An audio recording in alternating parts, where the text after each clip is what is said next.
Alibongwe igama lenkosi ebusuku. Makabongwe uJesu Kristu, yena yedwa owakwazi ukudela izulu azolenge emthini wohlazo, enziwe isono ngenxa yethu. Mayibongwe inkosi yamakhosi, ngokufa kwayo sazalwa thina. Bazalwana ke sikhumbuzane nje nanti ivesi ebusuku kukaJohn chapter 1 verse 10 kuya ku12 ukufundeka kanje. Wayekhona ezweni, izwe lavela ngaye, kepha izwe alimazanga. Weza kokwakhe, abakhe abamamukelanga, kepha bonke abamamukelayo wabapha amandla okuba babe ngabantwana bakaNkulunkulu, labo abakholwa egameni lakhe. Elesingisi lithi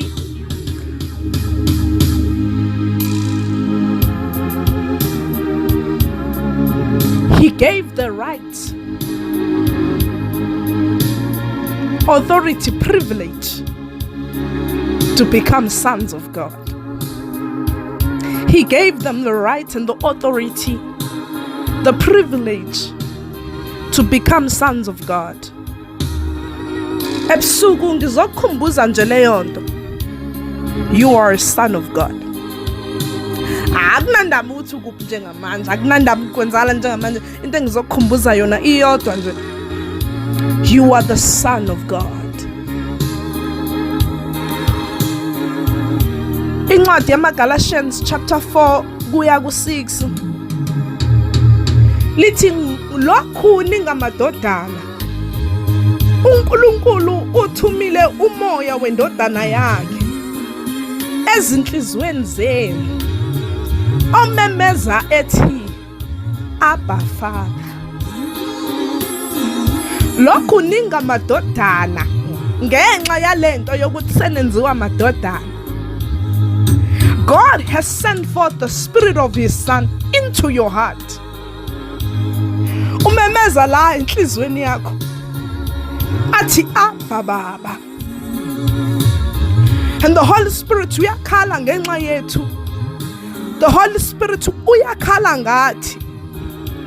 Masifika la amandla phela khona ezwakale umoya ongcwele phakathi kithi athi Abba Baba. Masifika la sisithi siyayekela konke ngoba lendlela inzima kuyashisa, ezwakale umoya kaNkulunkulu phakathi enhlizweni zethu athi Abba Baba. Verse 7 uthi,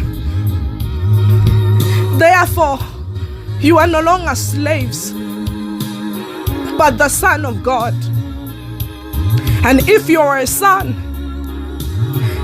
then you are the heir through God. Lithi asezona izigqila thina,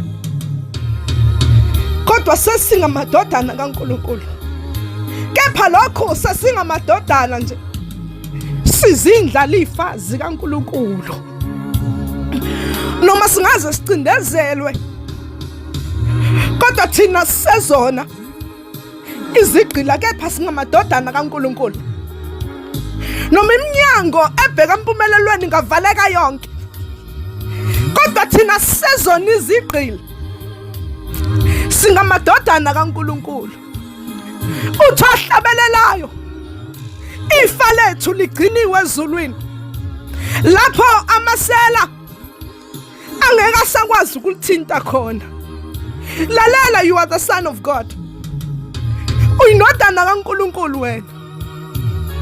Uthi umakhuma yebhala uthi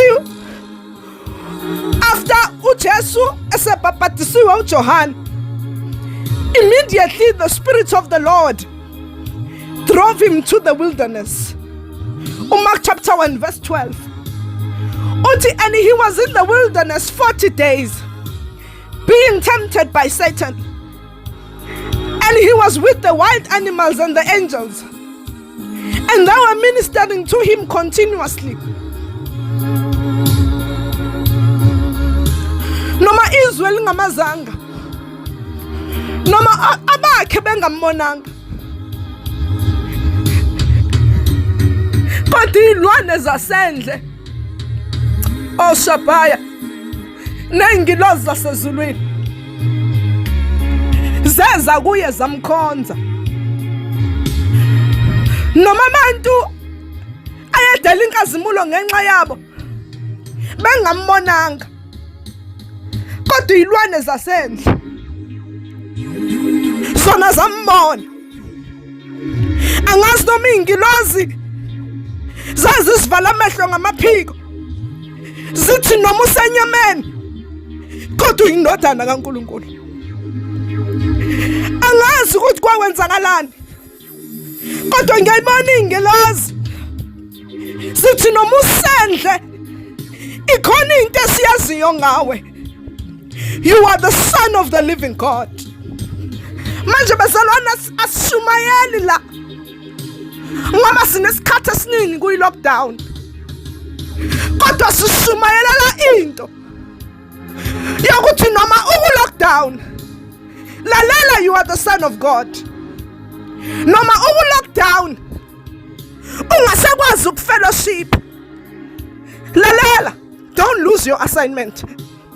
Sizoshumayela leyo nto ebusuku sithi noma unganyinyeka ucindezelwe ngapha nangapha, ungasakwazi nokuphuma, lalela, don't lose your assignment.